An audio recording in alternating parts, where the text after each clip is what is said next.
4-5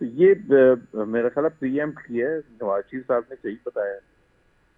اچھا ایک چیز اور ہے نا کہ اس میں جو آپ نے ذکر کیا خان صاحب کے جلسے کا اور جو انہوں نے بات کی تھی اس سے پہلے آپ کو یاد ہوگا کہ ایک اسٹیٹمنٹ آیا تھا آپ کی پارٹی کے ایک بڑے ذمہ دار وزیر ہیں اور وہ ہر دفعہ کوئی نہ کوئی آپ کو یاد ہوگا کہ بات کر جاتے ہیں. ایسی خرم دستگیر صاحب کی بات کر رہی ہوں. انہوں نے ایک دفعہ طلعت صاحب کے پروگرام میں بیٹھ کے کہا کہ جی یہ جو چینجز آئی ہے وہ نومبر کی ایک اپوائنٹمنٹ ہے جس کی وجہ سے ساری چینجز آئی ہے. وہ یہ میں نہیں کہہ رہی، انہوں نے کہا، آپ نے خود بھی سنا ہوگا. پھر اس کے بعد انہوں نے یہ کہا ہے کہ جی وزیر اعظم صاحب جو ہیں وہ نواز شریف صاحب کی مرضی سے اور ان کی مشاورت کے ساتھ لگائیں گے آرمی چیف. جب یہ اپوائنٹمنٹ کی بات ہوئی جس کے اوپر پھر ریاکشن یہ خان صاحب نے دیا اپنے جلسوں میں جو آپ بات کر رہے ہیں، تو یہ باتیں تو انہوں نے کی آپ کی پارٹی کی طرف سے آئیں اور خرم دستگیر صاحب کی طرف سے یہ باتیں آئیں جس کے رزلٹ میں انہوں نے یہ باتیں کی. تو اب کیا واقعی ایسا ہے؟ اور نواز شریف صاحب بات کر رہے ہیں، چونکہ دیکھیں ٹیکنیکلی اگر دیکھا جائے تو یہ تو وزیر اعظم کا رائٹ ہے نا کہ انہوں نے لگانا ہے یا جو بھی اس اپوائنٹمنٹ پہ. نواز شریف صاحب بار بار بات کرتے ہیں، دو کہ وہ آپ کے قائد ہیں، ساری چیزیں ہیں، لیکن آئینی اور قانونی پیراہم میں تو ان کا کوئی اس سارے سیناریوں میں، ساری ٹرانزیکشن میں کوئی عمل نظر نہیں ہونا چاہیے. دیکھیں جو بھی اپوائنٹمنٹ ہوتی ہے انکلوڈنگ آرمی چیف، بالکل آپ نے صحیح کہا کہ وہ پرائم منسٹر کا پریروگیٹو ہوتا ہے اور ان کا رائٹ ہے وہ جس کو بھی سلیکٹ کرنا چاہیں. لیکن مشورہ تو وہ کسی سے بھی کر سکتے ہیں نا. مشورہ تو ان کو کوئی نہ آئین روکتا ہے نہ کوئی اور قانون روکتا ہے کہ جی وہ مشورہ نہیں کر سکتے کسی سے. ہمیشہ مشورہ ہوتا ہے. چاہے آپ نے ایف بی آئی کا چیئرمین بھی لگانا ہے تو اس میں بھی وہ مشورہ کر سکتے ہیں، 10 لوگوں سے کرنا چاہیں، 5 لوگوں سے کرنا چاہیں. تو یہ آرمی چیف کی اپوائنٹمنٹ پر بھی یہی پوائنٹ آف ویو تھا کہ وہ مشورہ، ظاہر ہے فائنل تو ڈیسیجن پرائم منسٹر کا ہی ہوگا، لیکن وہ مشورہ سے تو کوئی بھی نہیں روک سکتا ان کو. اور دوسرا جو خرم دستگیر صاحب نے کہا تھا کہ وہ اس لیے ووٹ آف نو کانفیڈنس لے کے آئے تھے اپریل میں کیونکہ تعیناتی ہونی تھی نومبر میں، وہ میرا خیال ہے ہماری حکومت کے سینئر لوگوں نے اس کو میرا خیال ہے ڈیفائن کر دیا تھا کہ وہ ان کا اپنا پرسنل ویو ہے خرم دستگیر کا، یہ پارٹی کا موقف نہیں ہے. اچھا ایک چیز اور بتائیے گا زبیر صاحب. چلے ایک تو یہ معاملہ ہے جس کے اوپر آج خیر پھر اگین نواز شریف صاحب نے پوائنٹ آؤٹ کر دیا، یہ اٹھا دیا معاملہ، اور یہ چلتا ہی رہے گا as per the political scenario ہمارے ملک میں جو چل رہا ہے کہ نومبر تک جب تک اپوائنٹمنٹ نہیں ہو جاتی تو اس کے اوپر بار بار بات ہوتی رہے گی. آج نواز شریف صاحب نے اٹھا دیا، پھر خان صاحب اٹھاتے رہتے ہیں جلسوں میں. ایک چیز اور بڑی امپورٹنٹ ہے وہ یہ کہ اب چونکہ لانگ مارچ سٹارٹ ہو رہا ہے تو لانگ مارچ کو کس طرح سے حکومت ہینڈل کرنے والی ہے. پلس ایک چیز بہت امپورٹنٹ ہے، اب جیسے آپ نے دیکھا ہے ابھی ارشد شریف صاحب کی جو ڈیتھ کہوں میں اسے شہادت کہوں، جو سارا یہ اس وقت کریٹ ہوا ہے اس کے بعد میس، تو یہ اس کا بھی امپیکٹ کیا لانگ مارچ پہ آپ دیکھ رہے ہیں کہ اس طرح سے آئے گا؟ کیونکہ یہ ہم حکومتی حلقوں سے سن رہے تھے کہ جی اب خان صاحب کا چونکہ جو لانگ مارچ ہے اس میں وہ دم نہیں رہا، ان کی اس پہ وہ بات نہیں رہی. لیکن اب ایک ہم دیکھ رہے ہیں اس واقعے کے بعد، اس انسیڈنٹ کے بعد ایک چارج آ گیا ہے پورے قوم کے اندر، اور وہ آپ نے خود بھی نوٹس کیا ہوگا. خاص طور پہ صحافتی حلقوں میں تو بہت ہی غم و غصہ پایا جاتا ہے.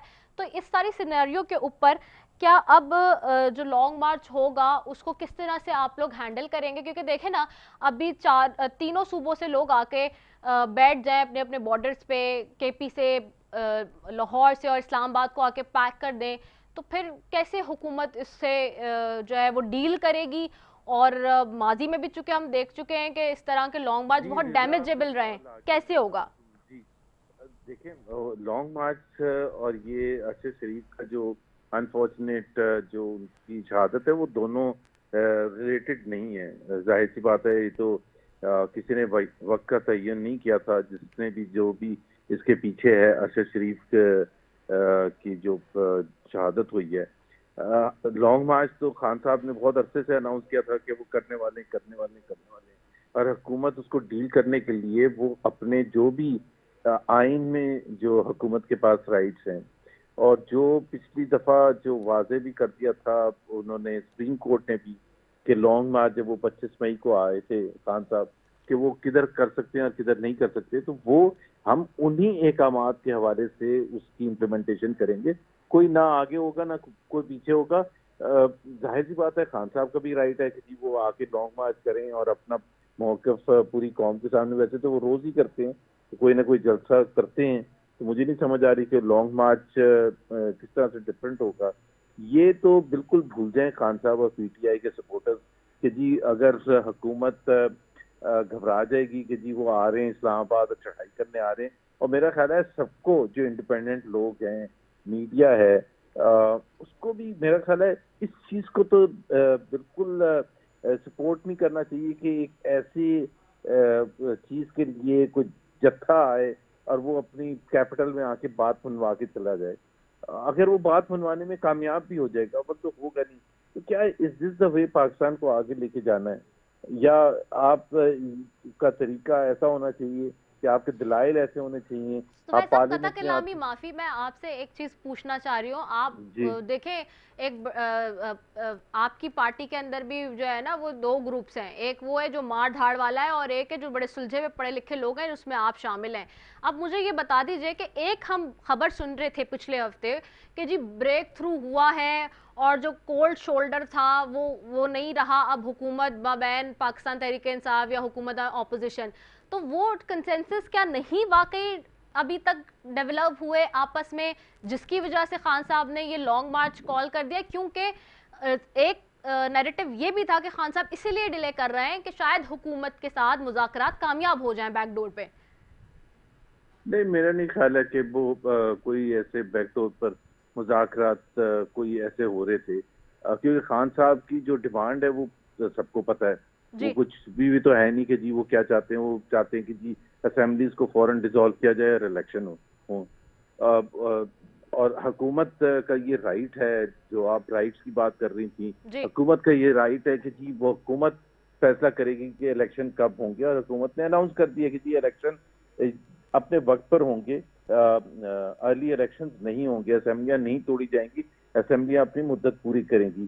تو کوئی بیک ڈور بات چیت نہیں ہو رہی ہے. یہ ضرور ہوتا ہے, ظاہر ہے, جب ملتے ہیں, بیٹھتے ہیں, بات کرتے ہیں اور اس میں کوشش کی جاتی ہے کہ کوئی ایسے اس قسم کے لوگ ہوں جو کہ کچھ گیو اینڈ ٹیک کر کے کوئی ماحول پاکستان کے لیے خراب نہ ہو, اور اگر دونوں سائڈز اس سے مطمئن ہوتی ہیں. لیکن خان صاحب کو سیٹسفائی کرنا بالکل امپاسبل ہے, کیونکہ خان صاحب کی سیاست جو ہے نا, اگر یہ ہو جائے کہ یہ ایسا محسوس ہو سب کے سامنے آئے کہ جی حکومتی وفد کے ساتھ اور پی ٹی آئی کے وفد کی ملاقات اور بات چیت کے نتیجے میں فیصلہ ہو گیا کہ جی یہ الیکشن اب اس تاریخ کو ہوگا اور اسمبلی ڈیزالو کی جائیں گی, تو خان صاحب کی تو پالیٹکس ختم ہو جائے گی. وہ دوستی کا ماحول, ہینڈ شیک, جس میں ایک بہت بیسک چیز ہے, وہ بھی تاثر نہیں دینا چاہتے کہ جی ہمارے ایسے حکومت کے ساتھ کوئی ہم بات کر سکیں. جب ہم اپوزیشن میں تھے اس وقت بھی 3.5 سال ہم نے چیلنج کیا کہ بھائی آپ جہاں آپ کی کرسی ہوتی ہے پارلیمنٹ میں اس سے 2 فٹ دور ہوتی ہے لیڈر آف دی اپوزیشن کی, ہاتھ ملا لیں. تو ہاتھ بھی نہیں ملانے کے لیے تیار, کیونکہ سیاست ہی ایسی ہے. بڑا امپورٹنٹ پوائنٹ ہے نا, حکومت جو ہوتی ہے وہ بیسکلی جیسے گھر کا ہیڈ ہوتا ہے اس طرح کا اس کا کردار ہوتا ہے. تو آپ کے, اور اس کے پاس پتے زیادہ ہوتے ہیں, تو آپ کے پاس اس وقت تقریباً سارے کارڈ ہیں, حکومت کے پاس سارے کارڈ ہوتے ہیں کہ وہ پلے کر سکتی ہے. اب اس معاملے میں لانگ مارچ کے, کیونکہ آپ خود کہہ رہے ہیں اور ہم نے دیکھا ہے 2014 میں کس طرح سے ڈیمیج ہوئی اکانومی, اگر یہ اس طرح سے لوگ بیٹھ جائیں گے 3 صوبے کے اندر اگین, اور جہاں جہاں خان صاحب کی حکومت ہے وہاں سے لوگ آ کے ڈسٹربنس کریٹ کریں گے, تو پھر یہ جو سرکل ہے یہ کیسے چلے گا؟ یہ تو پھر اگین ایک ڈیڈ لاک والی سچویشن بن رہی ہے. ایک تو آپ لوگ بھی خان صاحب کو یاد دلائیں, آپ نے کہا 3 صوبوں سے آ جائیں گے. خان صاحب کو یہ پتہ ہونا چاہیے کہ ان کی ایک رسپانسبلٹی ہے پاکستانی قوم کے لیے, اور وہ ہے پنجاب کے عوام کے حوالے سے, جس میں 12 کروڑ عوام کو ریپرزینٹ کرتی ہے ادھر حکومت پی ٹی آئی کی, کہ ادھر انہوں نے ڈیلیوری کرنی ہے یا نہیں کرنی ہے, یا صرف یہی کھیل کرنا ہے کہ وہاں جائے, یہاں جلسہ کر لیا, وہاں جلسہ کر لیا, ان کا ہیلی کاپٹر استعمال کر لیا چیف منسٹر کا ایک جگہ سے دوسری جگہ جانے کے لیے. مطلب بیسکلی ان کی رسپانسبلٹیز بھی ہیں کہ عوام کی خدمت کریں, چاہے وہ کے پی ہے چاہے پنجاب ہے, وہ تو وہ بھول چکے ہیں, یا آزاد کشمیر ہے یا گلگت بلتستان ہے. لیکن آپ نے کہا ہمارے پاس کارڈ ہیں, بالکل ہم, یہ کوئی حکومت کی رسپانسبلٹی زیادہ ہوتی ہے. جی بالکل. عمران خان کی سیاست ہے ہی اس پر کہ لڑائی جھگڑا مار کٹائی ہوتی رہے تو اس میں ان کی سیاست چمکتی ہے. ان کی سیاست تو بات چیت والی سیاست ہے ہی نہیں. وہ تو یہ ماحول, کیونکہ اس کے بعد ان کے پاس کچھ بچتا ہی نہیں. اگر وہ نارمل طریقے سے اگر وہ یہ انگلی اٹھا کے اس طرح کا ماحول نہ کریٹ کریں کہ باقی سارے چور ہیں, ڈاکو ہیں, ملک دشمن ہیں, اور اب تو اسلام دشمن بھی ہیں, کیونکہ اسلام کا بھی سب سے زیادہ ان کو پتہ ہے, تو یہ تو مطلب ہو ہی نہیں سکتا نا. اس ماحول میں آپ ان کی اگر ہر بات مان لیں تو ہم یہ کہہ رہے ہیں کہ جو 70% ووٹ جن پارٹیز کو ملے تھے وہ سارے چور ڈاکو ہیں. وہ اسلام کے دائرے سے بھی باہر ہیں, کیونکہ وہ کہتے ہیں کہ ریپرزینٹ کرتے ہیں یزیدی فورسز کو, اور میں ریپرزینٹ کرتا ہوں حسین کی فورسز کو. بھائی آپ کو کس نے یہ رائٹ دیا ہے؟ اچھا زبیر صاحب, بڑی ذمہ داری کے ساتھ یہ بتا دیجئے کہ تو حکومت کی طرف سے بھی اور پاکستان اپوزیشن کہہ رہی ہوں میں, چلیں پاکستان تحریک انصاف کہہ لیں پرٹیکولرلی, کی طرف سے کسی نے ابھی تک یعنی کہ انیشیٹ کیا ہی نہیں اس معاملے پہ کہ جی یہ جو برف ہے وہ پگھل جائے یا کوئی کنسنسس ڈیولپ ہو جائے؟ نہیں, بہت کوشش کی گئی ہے. جب دیکھیں نا کوشش کیا ہوتی ہے, کوشش تو یہی ہوتی ہے کہ آپ ایسا ماحول حکومت کریٹ کرے جس میں آپ بات چیت بھی کر سکیں. بات چیت کا بیسٹ طریقہ یہ ہے کہ جی وہ پارلیمنٹ میں ہے, پارلیمنٹ میں آ کے آپ اپنا جو پوائنٹ آف ویو ہے اس کو ریپرزینٹ کریں.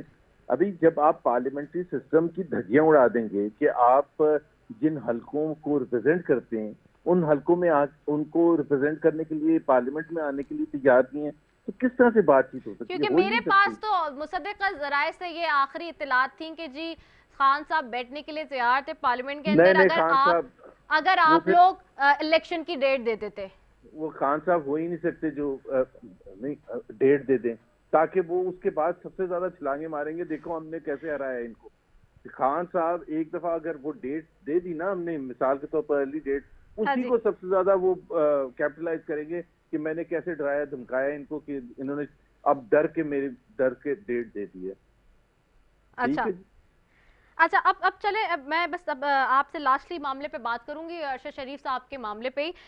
کمیٹی کے حوالے سے ایک تھوڑی سی میں نے آپ سے چیزیں پوچھنی تھی کہ ایک کمیٹی بنائی جاتی ہے حکومت کی طرف سے, بلکہ وزارت داخلہ کی طرف سے بنائی گئی وہ, اور کیونکہ پہلے تو ہم نے دیکھا کہ جوڈیشل کمیشن جہاں بنانے کی بات ہو رہی تھی اس پہ اسلام آباد ہائی کورٹ کے کچھ اعتراضات تھے, انہوں نے کہا فوراً تو نہیں بن سکتی, یہ بات بھی سامنے آئی. پھر ظاہر سی بات ہے وزیر اعظم صاحب نے اناؤنس کیا اس کو بنانے کا, لیکن اس میں بھی بہت سارے سوالات اٹھتے ہیں کیونکہ یہ دو ممالک کے درمیان کا معاملہ ہے, یہ صرف پاکستان کے انٹرنل معاملہ نہیں ہے. اب چونکہ ان کی شہادت وہاں ہوئی ہے, یہ ڈیتھ کلنگ ان کی وہاں ہوئی ہے, تو اس وجہ سے یہ اس میں دونوں جگہیں انوالو ہو گئی. پھر اس کے بعد جی ایچ یو کا لیٹر آیا ہے کہ جی تحقیقات کے لیے خط سامنے آیا. پھر کل D G I S P R نے اس کے اوپر بات کی. اچھا D G I S P R نے کیا بات کی ہے, پہلے آئیے وہ آپ کو سنوا بھی دیتے ہیں.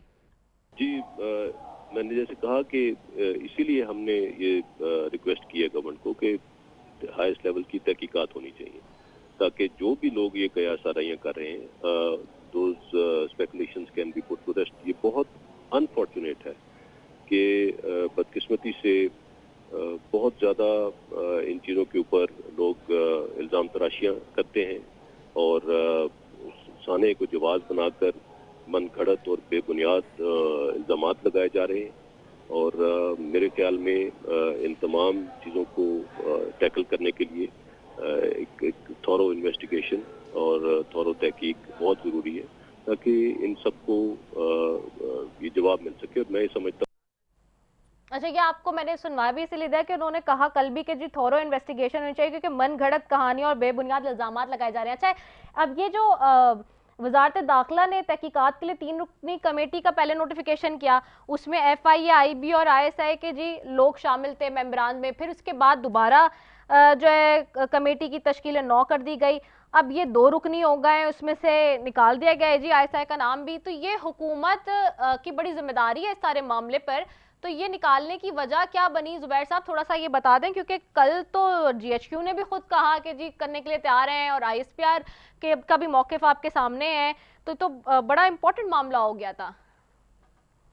اس کا بڑا سمپل سا جواب ہے جی, یہ کنسنسس کے ساتھ فوج کے ساتھ کنسنسس کے ساتھ فیصلہ کیا گیا ہے کہ اس سے آئی ایس آئی کی فی الحال ضرورت نہیں ہے نمائندے کی, اس لیے اس کمیٹی کو چینج کیا گیا. اس میں کوئی اسپیکولیشن کرنے کی بات نہیں. جب اگر وقت ضرورت ہوگی تو اور ایڈ بھی ہو سکتے ہیں اس میں. لوگ چاہے ان کا تعلق ISI سے ہو یا کسی اور محکمے سے ہو. تو اس وقت اس پر اسپیکولیشن کرنے کی ضرورت نہیں ہے. پہلے انیشیل رپورٹ ان کو انویسٹیگیٹ کرنے دیں. یہ کمپٹنٹ اتھارٹیز ہیں جن کے 2 لوگ اس میں شامل ہیں کمیٹی میں. تو لیٹ دیم فائنڈ آؤٹ. اور پھر ہماری کمٹمنٹ یہ ہے حکومت پاکستان کی جی کہ we will satisfy, we will do the inquiry and come to the conclusion, identify the culprits. Complete satisfaction ہوگی سب سے پہلے ان کے گھر والوں کو, ارشد شریف کے گھر والوں کے لیے, پھر ان کے جو ادارہ جس میں وہ کام کرتے تھے یا ان کے چاہنے والے ہیں, سپورٹرز ہیں. جی بہت شکریہ محمد زبیر صاحب. ترجمان مریم نواز اور نواز شریف ہمارے ساتھ موجود تھے. جی اسی کے ساتھ اپنی میزبان رضا سیفی کو دیجیے اجازت. پاکستان زندہ باد.